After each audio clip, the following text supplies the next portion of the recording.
अस्सलामुअलैकुम। Exercise 3.1 question number 5 direct variation का question है। सबसे पहले हमें पता होना चाहिए कि डायरेक्ट वेरिएशन क्या होता है।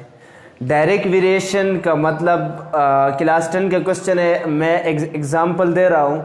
क्लास 10 का एक स्टूडेंट डेली एब्सेंट होता है। एक दिन उसका फ़ाइन जो है 50 रुपीज़ है। अगर वो एक दिन एब्सेंट होता है तो उसका फ़ाइन 50 रुपीज़। 2 दिन एब्सेंट होता है तो उसका फ़ाइन जिस तरह दिन ज़्यादा होते जाएंगे उसी तरह उसका फ़ाइन ज़्यादा होता जाएगा, यानी फ़ाइन 100 हो जाएगा। तीसरे दिन फ़ाइन 150 हो जाएगा। चौथे दिन फ़ाइन जो है 200 तक पहुंच जाएगा। इसी तरह जिस तरह दिन बढ़ते जा रहा है साथ जो है उसका फ़ाइन बढ़ता जा रहा है। इस बिटवीन जो रिलेशन है इसको डायरेक्ट वेरिएशन कहते हैं। ठीक है। सो क्वेश्चन में हमें क्या कहा है उसकी तरफ आते हैं। There is a direct variation between x square and y when x is equal to 7 and y is equal to 49 find. यानी हमें क्वेश्चन में दिया है कि x y के बिटवीन डायरेक्ट वेरिएशन है। ठीक है। जबकि हमने सबसे पहले एक्स वाई की वैल्यू गिवन दी है, फिर उसके बाद पार्ट 1 में हमें वाई की वैल्यू फाइंड करनी है, जबकि एक्स की वैल्यू हमें गिवन दिया है। सबसे पहले डायरेक्ट वेरिएशन फाइंड करते हैं एक्स एंड वाई की। ठीक है। तो एक्स स्क्वायर डायरेक्ट वेरिएशन के लिए हम सिंबल यूज करते हैं। एक्स डायरेक्ट वेरिएशन है वाई का। ठीक है। सो क्वेश्चन को सॉल्व करते हैं तो डायरेक्ट वेरिएशन का जो सिंबल है उसको ख़त्म करेंगे, उसकी जगह इक्वल और इक्वल के साथ हम के लगाएंगे जो कि हम कांस्टेंट के लिए यूज़ करते हैं। ठीक है। अब हमारे पास एक के जो है उसके साथ जो y है वो मल्टीप्लाई हो रहा है। हमने सबसे पहले कांस्टेंट यानी k की वैल्यू फाइंड करनी है। ठीक है।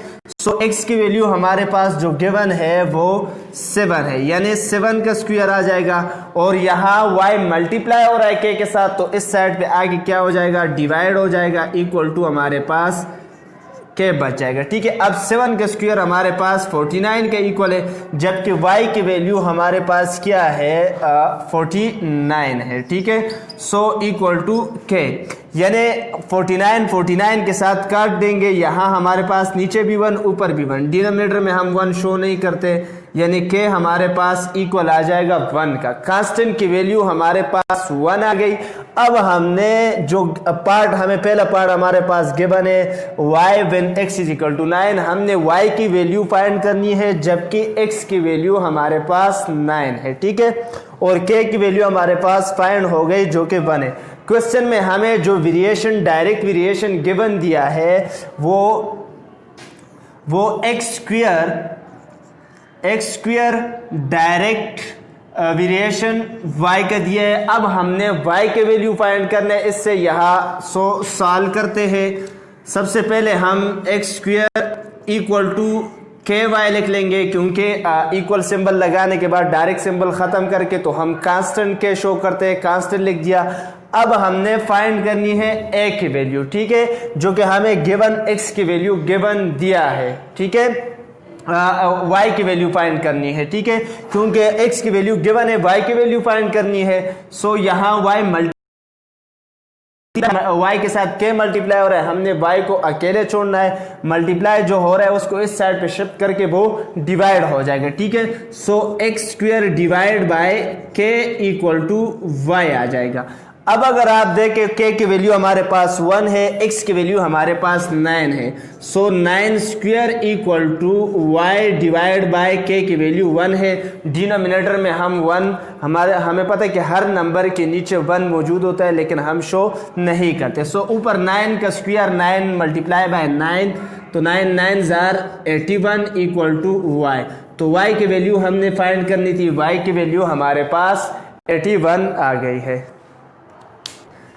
सो अब हम पार्ट 2 सॉल्व करते हैं। इसी डायरेक्ट वेरिएशन का सॉल्व करते हैं क्वेश्चन को। ठीक है। हमारे पास एक्स स्क्वायर डायरेक्ट वेरिएशन है y का, x square direct variation y है। तो सबसे पहले हम डायरेक्ट वेरिएशन को सिंबल को ख़त्म करेंगे, तो उसकी जगह इक्वल लगा के कांस्टेंट लगा लेंगे। ठीक है।